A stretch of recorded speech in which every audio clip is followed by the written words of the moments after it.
War and military technique proves the globe. This is my first video in a series on that topic.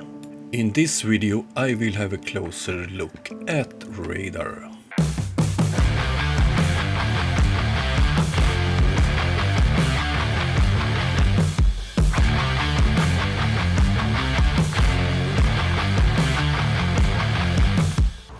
First of all, I want to thank all my patrons, members, donors and subscribers.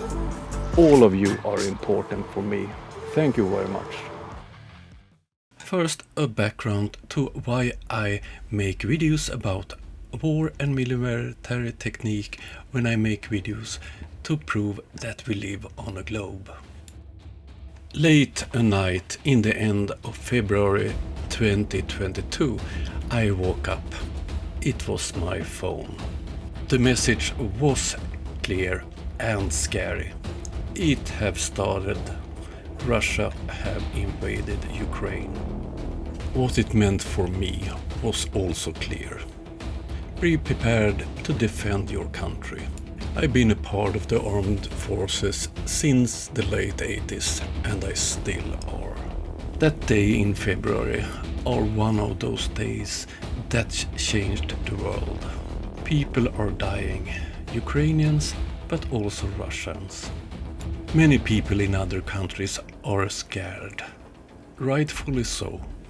All of us are affected. We see it when we pay our electrical bills or gas bills, buying food or filling up our car. And we're constantly reminded of the horrific war. We see it in news media, but we also see it in everyday life.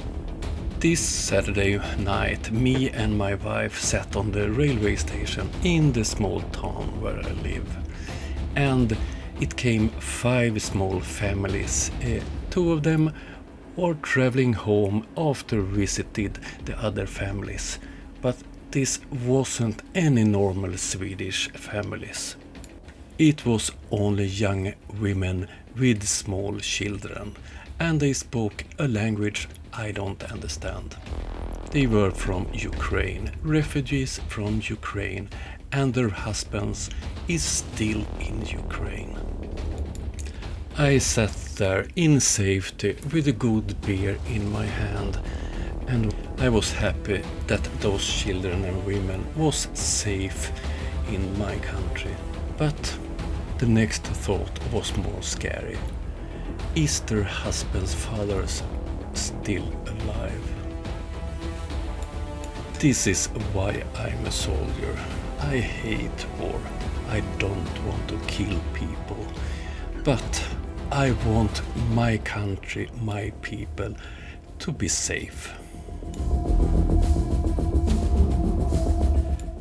It makes me mad when conspiracy nutcases try to tell us that the war is fake. It's a part of the great conspiracy.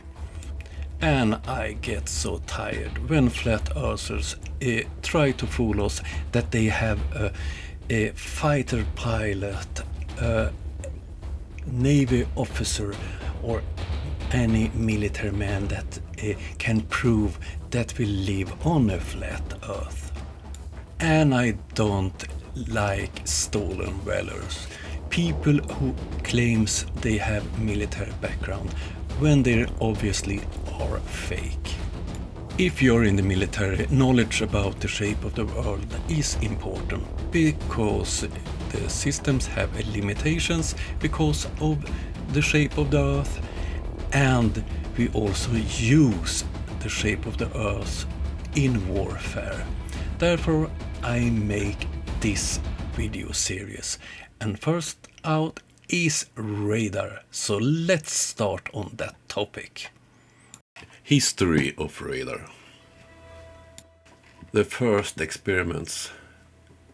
As early as 1886, the German physicist Heinrich Heinz showed that radio waves could be reflected from solid objects.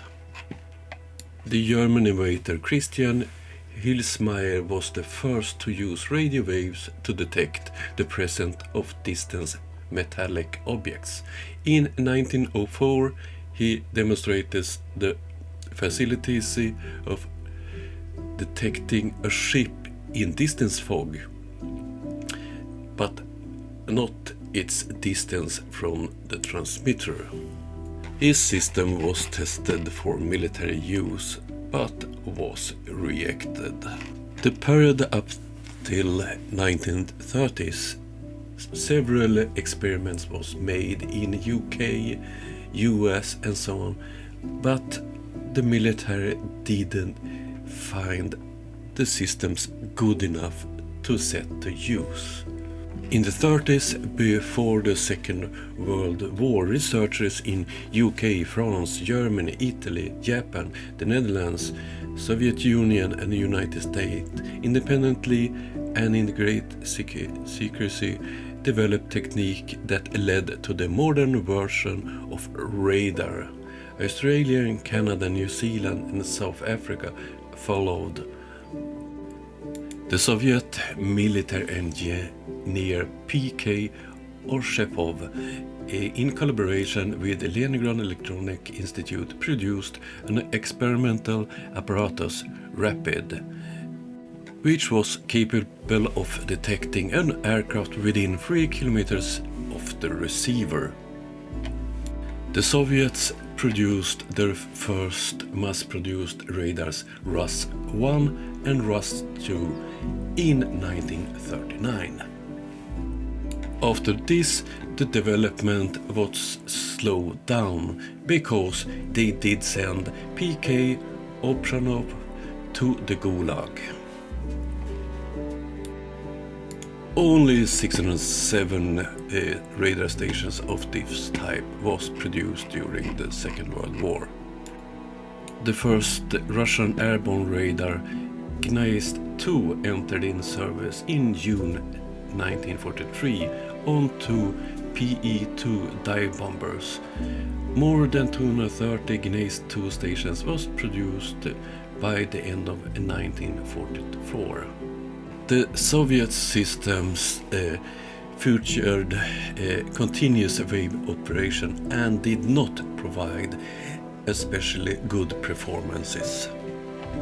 Full radar evolved as pulse systems, and the first such elementary apparatus was demonstrated in December 1934 by the American Robert M. Page, working at the Naval Research Laboratory. Several other countries did develop pulse radars, and during the Second World War the development was quick and the systems got better and better. This was a very short version of the early history of radar, but the important thing is it's developed by the military for the military. It's the same way with a lot of techniques we are using today, like GPS and so on. One of the main things with radar that proves that we live on a globe is the radar horizon. So I did go back to the Second World War to find documentations that they were aware of the radar horizon. Here we have one of many examples. Let's have a look at this one. It's a radar operation manual from the United States fleets. This is an updated version of the manual from April 1945, and it was sent out by the Commander-in-Chief United States Fleets. And at the time, this publication was strictly confidential. Let's have a closer look at the chapter called General Radar Principles, and we zoom in.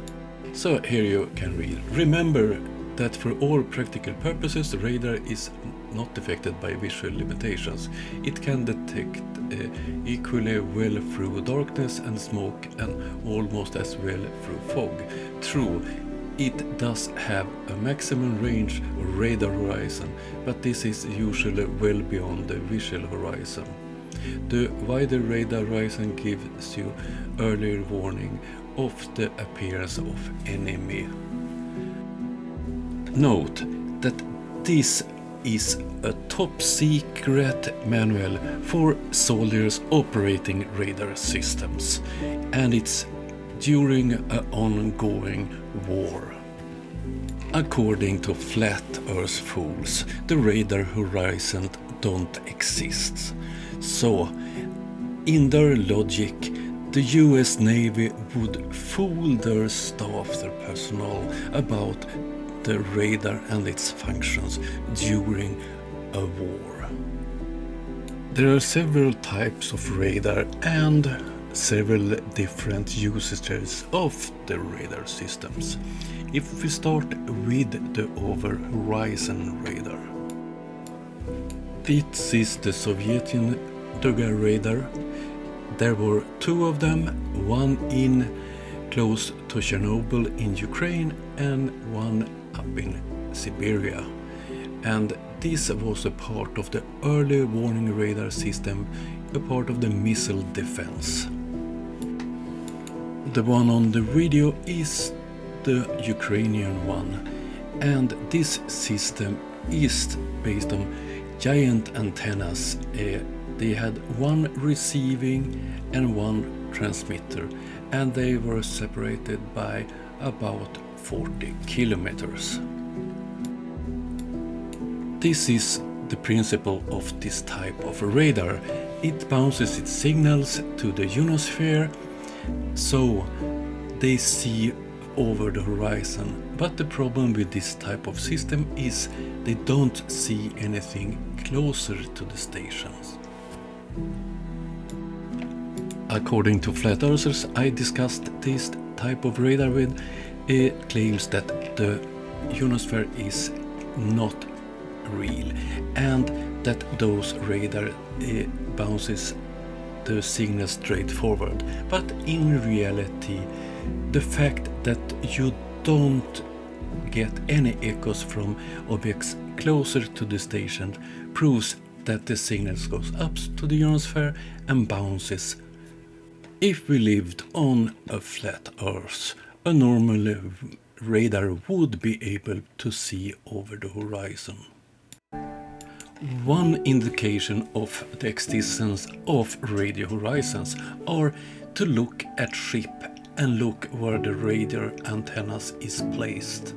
They are always placed as high as possible on ships.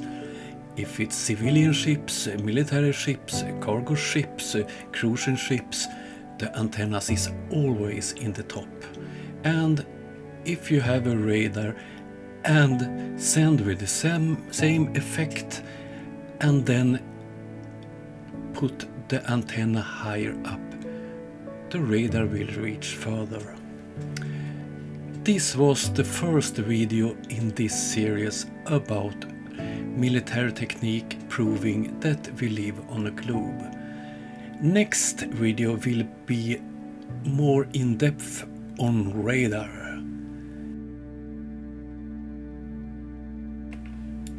Before I let you go, and once again want to thank you for helping me helping Ukraine. We have together raised over 9,200 euros sent to Ukraine. All ad revenues, memberships, donations and so on goes directly to Ukraine. More information about that in the description of this video. See you very soon. Have a nice day. Bye.